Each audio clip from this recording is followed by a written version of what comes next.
Halo semua, jumpa lagi dengan saya Indonesian Podcast.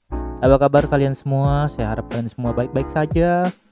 Yang mungkin sedang bad mood ketika dengerin podcast saya harap mungkin bisa kembali mendapatkan mood yang baik. Dan ya, bagaimana kabar teman-teman semua? Saya tanyakan sekali lagi ya. Basa-basi amat lu. Ya, dan sekarang ini sebelum kita mulai topiknya, saya ingin memberitahukan kepada teman-teman yang baru saja mendengarkan konten saya, jika Anda suka dengan konten saya, jangan ragu untuk tekan tombol subscribe karena nantinya tiap minggu saya akan upload 2 video setiap minggu. Jadi jangan sampai terlewatkan ya. Mungkin ada topik-topik yang kayaknya aku banget deh. Mungkin dalam hati kalian kan kayaknya aku banget deh. Tapi kamu melewatkannya karena kamu nggak pencet tombol subscribe-nya. So, sebelum kalian mendengarkan topik kali ini, silakan tekan tombol subscribe-nya. Dan ya, BTW ini sebenarnya adalah record kedua aku tentang tema kesepian. Di podcast yang pertama, bukan podcast yang pertama sih, rekaman yang pertama nggak jadi aku upload. Aku jadinya upload yang ini. Karena di podcast yang rekaman yang pertama itu aku kayak rasa ada yang kurang gitu. Dan situ kayak aku tuh kayak waktu ngomong lagi gelisah aja gitu. Entah kenapa kalau nggak record di rumah, mungkin kalau aku nggak record di rumah untuk yang podcast yang aku sendiri, itu rasanya kayak lain-lain aja sih. Kayak ada yang aneh gitu. Ya, dan akhirnya aku memutuskan untuk record di rumah. Dan seperti biasa orang-orang di rumah itu mereka akan tidak mengeluarkan suara ketika mereka sudah tidur.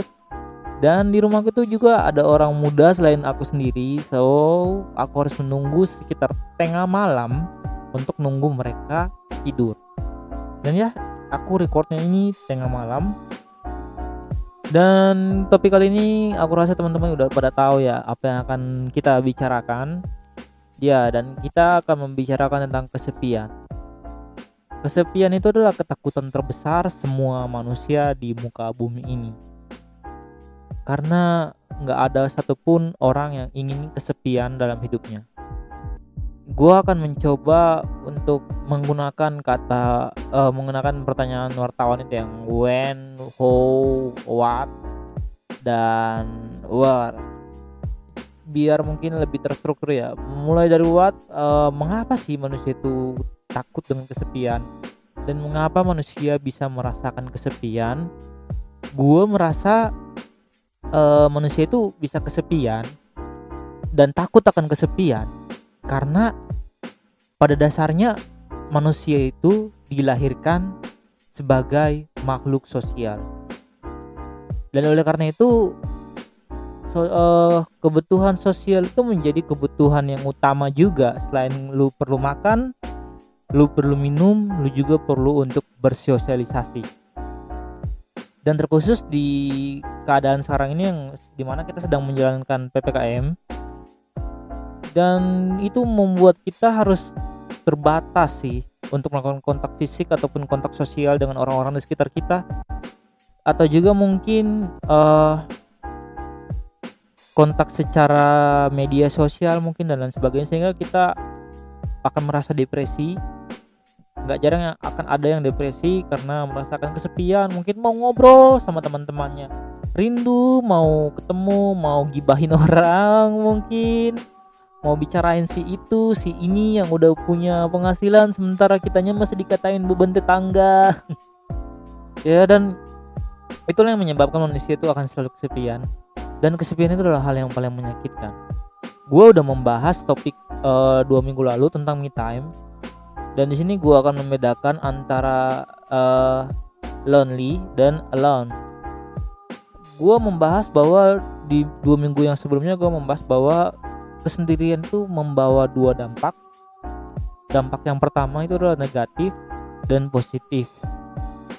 Dampak positifnya, kesendirian itu membuat lo bisa men-refresh atau menyegarkan ulang pikiran lo dari kehidupan yang berat mungkin yang udah lo jalani. Dan gue menyebut itu sebagai me time, waktu dimana lo benar-benar melakukan apa yang lo sukain itu sendirian tanpa harus ada diganggu oleh orang lain. Dan Me time ini sangat berguna bagi gua karena bagaimanapun lo butuh sendiri untuk mengevaluasi hal-hal apa saja yang udah lo alami, melakukan sesuatu yang lo bisa lakuin sendiri tanpa harus menunggu orang lain. Karena bagi gua kebahagiaan itu bisa lo ciptain sendiri, nggak harus menunggu orang lain, nggak harus nunggu pacar lo, nggak harus nunggu sahabat lo, nggak harus nunggu nyokap bokap lo bisa melakukannya sendiri. Dan itulah keuntungan dari kesendirian. Tetapi kesendirian juga membawa dampak negatif. Dampak negatifnya ya kesepian. Mungkin podcast kali ini adalah puncak dari karir gua di YouTube ya untuk tahun ini ya mungkin. Karena gua sangat takut dengan kesepian. Gue ingat waktu gua ikut salah satu ibadah itu lewat Zoom, dan si pembicaranya tiba-tiba ngomong sama gua. Dia tanya, "Ri, apa ketakutan terbesar dalam hidup?" Dan gua langsung jawab, gua takut dengan kesepian. Kenapa gua takut dengan kesepian? Gua gua dulu adalah orang, mungkin kalau kalian dengar di podcast Hidup Yang Tidak Diinginkan, gua waktu SD, SMP itu pernah menjadi korban bully, dan gua selalu menyendiri karena takut bermasalah dengan orang-orang yang membuli gua. Ya meskipun gua katain gua punya temen, tapi temen gue itu juga berteman dengan orang yang membuli gua, dan gua nggak bisa selalu sama-sama dengan dia karena gua takut gua dibully sama orang itu. Dan karena gue menyendiri, gue merasakan ada yang kosong dalam diri gue waktu gue SD dan SMP, dan gue merasakan tekanan batin.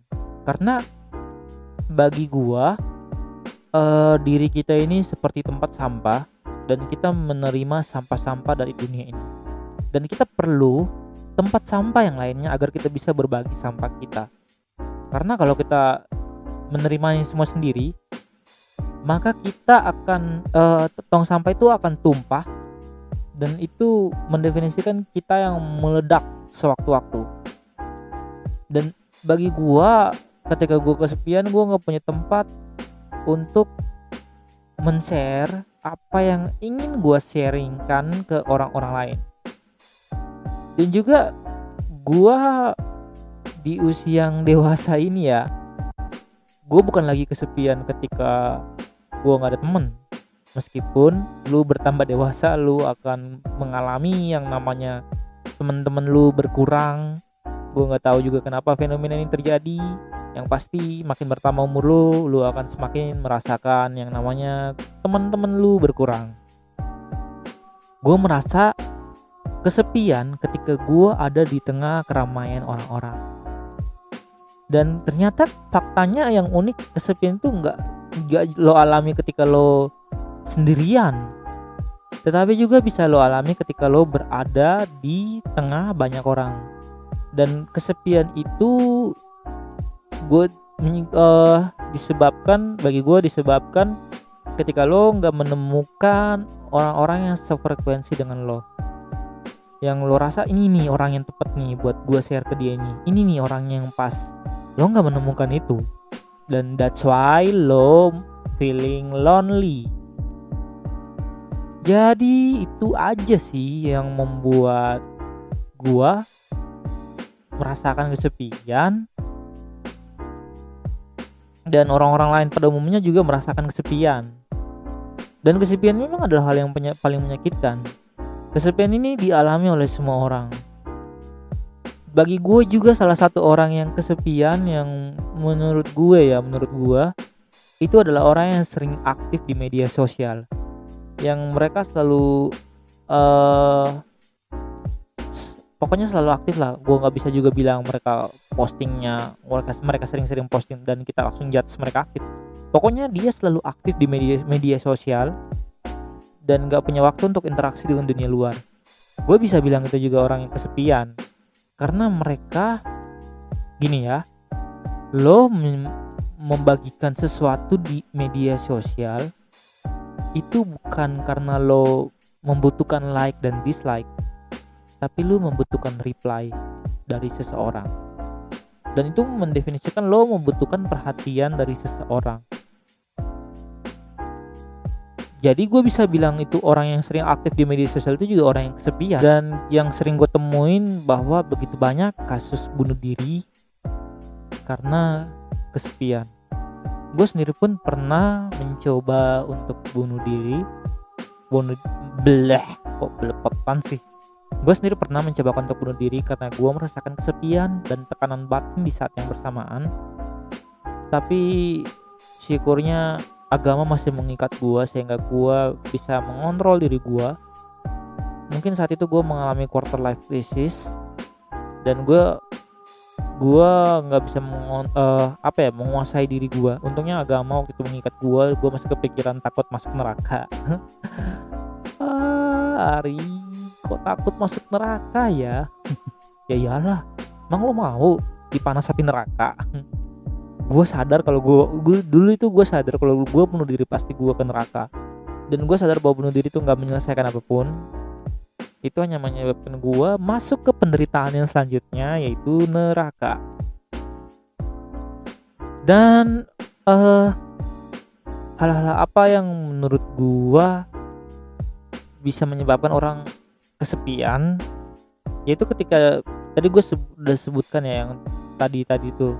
Gue mau nambahin bahwa ketika kadang-kadang kan ketika kita mau sharing sama orang tentang apa yang kita alami, orang-orang itu malah ngatain kita alay, malah ngadu nasib. Itu sering kan, kayak kita, bro, gue habis jatuh dari motor nih, tiba-tiba temannya nyambung, lu masih mending jatuh dari motor, gue jatuh dari pesawat. Anjir, gue ini mau ngomong sama lu bukan mau ngadu nasib, gue mau sharing. Sehingga ketika kita selalu dikata-katain oleh orang ketika kita mau sharing, selalu dianggap lemah, hal-hal seperti ini membuat kita tidak lagi ingin bersosialisasi dengan orang. Kita jadi takut dan akhirnya kita menjadi menyendiri. Ujungnya ketika kita menyendiri, menyimpan semuanya sendiri, kita selain merasakan depresi atau tertekan, kita juga merasakan kesepian. Dan itu yang aku mau bilang bahwa teman-teman, kalian semua yang ketika ada orang lain yang ingin sharing ke kalian, jangan katakan mereka lemah. Karena biar bagaimanapun mereka juga manusia. Mereka punya batasnya. Kita nggak tahu apa yang dialamin, kita nggak tahu apa yang sudah dia lewati sepanjang hidupnya, dan kita nggak punya hak untuk menjudge dia. Cukup jadilah pendengar yang baik. Karena layaknya seorang wanita yang katanya wanita itu kan kalau cerita sama cowok, katanya ya, semoga para wanita menganggap semoga wanita juga berpikir sama dengan saya. Kalau tidak ya kena hujat saya. Katanya wanita juga ketika ingin cerita sama teman-temannya, dia sebenarnya ingin didengarkan, bukan ingin diberikan solusi. Nah begitu juga orang yang kadang-kadang dia mau sharing tentang masalahnya, sebenarnya kadang-kadang dia itu hanya ingin didengarkan aja, nggak perlu dikasih solusi. Tapi yang mengherankan kadang-kadang orang-orang selalu mengata-ngatai, sehingga ini menyebabkan orang jadi takut untuk membagi apa yang ingin dia bagikan ke orang lain. Jadi kita harus mengerti dulu, kita harus melihat kondisi dulu, ini orang ini ketika dia sharing sama saya, apakah dia mau dikasih solusi ataukah dia cuma ingin didengarkan. Dan ya gue rasa hal ini pun iya aku lupa, ada nih yang kadang-kadang kan ngomong, bang gue kan introvert, gue nggak suka deket-deket orang. Lu salah, lu harus nonton podcast gue yang extrovert, introvert, dan juga ambivert. Di situ introvert tuh bisa dikatakan dia introvert karena dia mendapatkan energi ketika dia sendiri, bukan dia nggak butuh untuk bersosialisasi dengan orang. Introvert juga manusia, mereka pasti akan bersosialisasi dengan orang-orang sekitarnya, hanya saja pada saat yang penting dan tidak sesering ekstrovert. So jangan menggunakan alasan lu introvert, lu mendiagnosa diri lu introvert dan lu nggak mau sosialisasi sama orang. Lu perlu. Memang secara teori ini sangat gampang untuk dikatakan, tapi secara praktek akan sangat sulit dikatakan. Gue sendiri, gue dulu ya, ketika gue kesepian, gue mencari orang-orang yang bisa menerima gue, dan waktu itu gue salah mendapatkan tempat. Dan gue merasakan bahwa kesepian bukanlah ketika kita merasa sendiri, kesepian yang sangat berat bukanlah ketika kita merasakan kesendirian, tapi ketika kita menghabiskan waktu dengan orang yang salah dan kita merasa sepi. Jadi gue merasakan kesepian waktu itu ketika gue mencari circle yang bisa menerima gue, ternyata mereka ada circle yang toxic dan tidak bisa menerima gue 100%. Akhirnya di situ gue juga merasakan yang namanya kesepian di tengah keramaian. Dan bagi gue rasa ini bukanlah hal yang mudah bagi kalian semua yang sedang meranjak keluar dari kesepian kalian. Gue tahu kalian sangat-sangat merasa tertekan, dan gue nggak bisa bilang gue merasakan hal yang sama dengan kalian, karena biar bagaimanapun gue merasakan hal yang berbeda dari kalian, dan kalian merasakan hal yang berbeda dari gue. Tapi kalian harus keluar dari zona nyaman kalian yang kalian masih mungkin malas untuk berinteraksi dengan orang. Mungkin kalian merasakan bahwa lingkungan kalian tuh adalah lingkungan yang toksik. Dan saran gue, kalian mungkin harus mencari lingkungan yang baru. Memang agak susah. Dan itu selalu menjadi bentuk pertahanan diri manusia ketika mereka mencari sesuatu yang baru. Mereka merasakan gak nyaman dan tetap stuck di zona nyaman mereka. Tapi biar bagaimanapun, itu akan tetap meracuni lo kalau lo tetap di zona nyaman lo. Lo perlu keluar. Lo perlu mencari suasana baru yang mendukung lo, termasuk dalam konteks kesepian ini. Gue tahu itu nggak mudah, tapi gue rasa kalau kemarin kalian bisa melewati hal-hal yang sulit dan bisa sampai di titik ini, itu menunjukkan bahwa kalian telah luar biasa, telah bisa melewati tantangan sebelumnya. Dan gue percaya bahwa kalian akan bisa melewati tantangan yang satu ini. Gue sangat percaya Tuhan melahirkan kalian, Tuhan menciptakan kalian ke dunia ini dengan kekuatan yang luar biasa. Dan Tuhan gak akan meninggalkan kalian begitu aja ketika kalian mengalami ketekanan dan lain sebagainya. Tuhan tetap menyertai kalian. Mungkin gue udah bawa ini hal yang rohani ya, tapi bagi gue Tuhan adalah satu-satunya yang tidak pernah meninggalkan kita, meskipun kita merasa ditinggalkan oleh semua orang. Dan ya itu aja gue bisa ngomongin. Semoga lo yang kesepian bisa merasa terhibur mendengarkan podcast gue. Akhir kata, gue ingin menyemangati lo semua. Gue tahu ini semua gak mudah, gue tahu ini semua sulit bagi lo, tapi kalau gue yakin lo adalah orang yang kuat, lo adalah orang yang luar biasa, dan lo adalah orang yang spesial di muka bumi ini. Tetap semangat selalu untuk menjalani hidup ini. Dan itu aja yang bisa gue sampaikan. Salam podcast.